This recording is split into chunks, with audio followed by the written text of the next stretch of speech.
What's up guys, Cody over here at Form First Fitness again, just giving you another garage tutorial for plank up downs.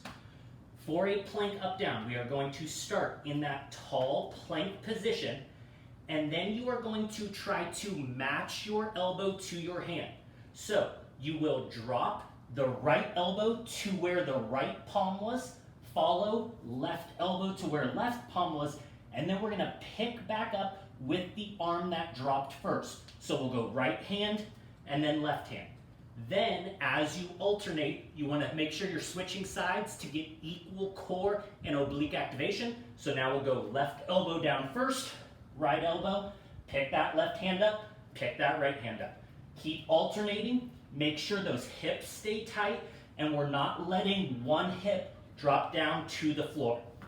Get those in for reps. Start with maybe 12, 6 to each side. Build from there.